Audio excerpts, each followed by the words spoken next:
Sir, ನಿಮಗೊಂದು ಪ್ರಶ್ನೆ ನಂದು ಏನಂತಂದ್ರ, ಈ ಪ್ರಸ್ತುತ ಯುಗದಲ್ಲಿ ವಿದ್ಯಾರ್ಥಿನಿಯರ ಒಂದಿಷ್ಟು ಬಾಧಕಗಳದಾವ ಸರ್. ಆ ಬಾಧಕಗಳಲ್ಲಿ ಮೊದಲನೇದು ಫಸ್ಟ್ ನಮ್ಮ ಕಣ್ಣಿಗೆ ಕಾಣೋದು ಯಾವುದು ಅಂತಂದ್ರ ಮೊಬೈಲ್ ಅನ್ನುವಂಥ ಗೀಳು ಸರ್. ಈ ವಿದ್ಯಾರ್ಥಿಗಳ ಮೊಬೈಲ್ ಗೀಳು ಏನದ ಸರ್, ಇದ್ರ ಕುರಿತು ನಿಮ್ಮ ಅಭಿಪ್ರಾಯ ಏನು ಸರ್? ನೋಡಿ ಸರ್, ಬಹಳ ಸಾಂದರ್ಭಿಕ ವಿಚಾರವನ್ನ ಕೇಳಿದಿರಿ. ಯಾಕಂತಂದ್ರೆ ಇವತ್ತಿನ ದಿವಸ ಮೊಬೈಲ್ ಬಂದ ತಕ್ಷಣ ಪುಸ್ತಕ ಓದ್ತಕ್ಕಂಥ ಕಲ್ಚರೇ ಸ್ಟಾಪ್ ಆಗಿಬಿಟ್ಟಿದೆ.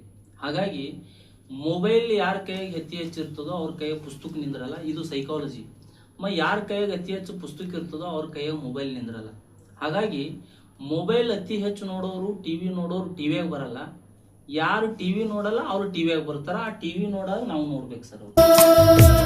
ಸುಳ್ಳಿನ ನಡುವೆ ನಾ ಸತ್ಯವನಾಡಲು ಕಲಿಸು.